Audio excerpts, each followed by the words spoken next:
Mark Burdick back with you, Renda Broadcasting's Heritage Conference previews, and we are turning our attention to the team that wears blue and white, the United Lions, and fifth-year head coach Kevin Marabito. Kevin, looking back, and I know as a coach you don't look too much in the rearview mirror, but last year I think it was so exciting.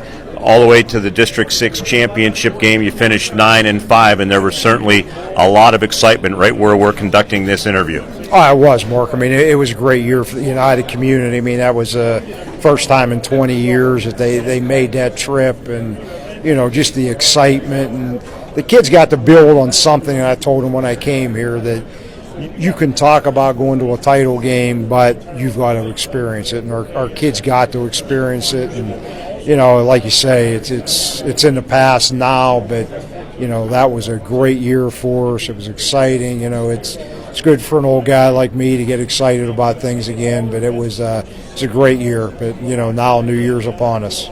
Unfortunately, on the downside, the excitement that was back, restore the roar, I think was your motto when you came back, and it was certainly restored last year, but it hasn't carried over in terms of numbers coming out, which has been a big concern for several months.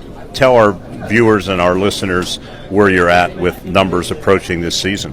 Well, if we'd start today, we're guaranteed 16. We may get 2 other kids coming up, so at the most we're looking at 18 players. But you know what, Mark? We're not asking for people to feel sorry for us, because the kids I got, you know, we're going to face this challenge. I mean, at any school I've gone to, it's been a challenge, you know, and this one's going to be a bigger challenge yet. But you know, the players we have, you know, we have a lot of holes to fill, but you know, the kids are embracing it. You know, it's sad that we got kids in this school that could play that are, you know, we're going to concentrate on basketball, we're going to concentrate on baseball, which, you know, is disappointing. I mean, you know, we were successful last year, and, you know, for whatever reason, kids don't want to buy that. But, you know, football is a sport that you got to work, and, you know, a lot of kids don't want to put that time in that you need. But, you know what, we'll go with the kids we have, and we're excited to get going. You've been around the block for a number of years at small schools. Smaller than United, quite frankly. Is this the first time you've been faced with something like this as a head coach? Yeah, in all reality, I mean, when I went to Ferndale, we finished the year with 19, but we started it with about 23 players. We had a lot of injuries. This is the lowest number. I mean, you know, coming here to United, I would never expected it, but, you know, for whatever reason, you know, we got kids that just aren't interested in playing. So, you know, it's tough, but you know what? We face that challenge at the other schools I've been at, and we'll do the best job we can.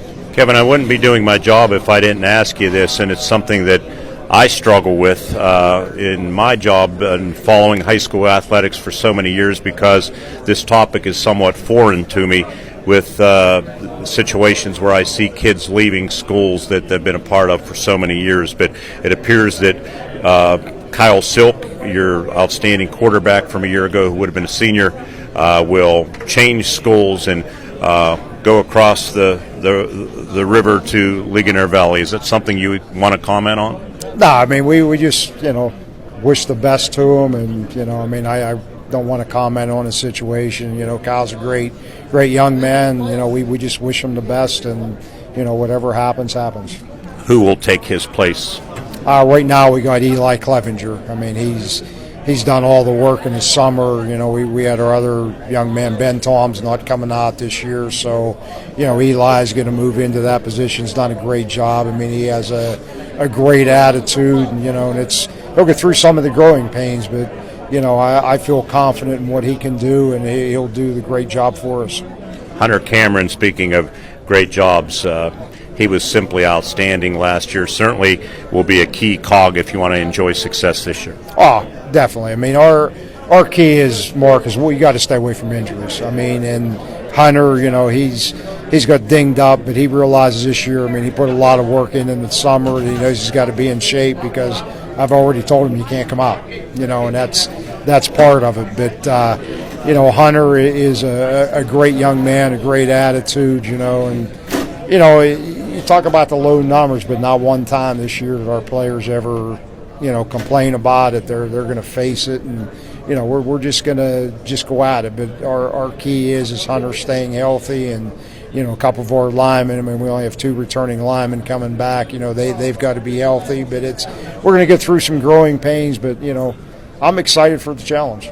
It has to be, and I'll close with this. Relates to the number situation, organizing practice, and as the season unfolds, even if they're somewhat healthy, you're going to have nicks. It happens when you have a full roster. So that, I would imagine, practice management is going to be very difficult for you. It's that's what I'm struggling with right now, is how to get it. I mean, I have my practice plans done, but as any good plan, you're probably going to have to change something throughout the year. But we're going to have to cut back on practices. I mean, usually I was on the field 2 hours. A lot of times I'm looking this year with the limited numbers you have, kids can only take so many reps. It may be 90 minutes on the field. So it's, I'm going to have to, watch it day by day, week by week, and see what we got and try to find out what the best solution is. I mean, it'll be a new realm of organization, but you know what, we'll get through it and look on from there.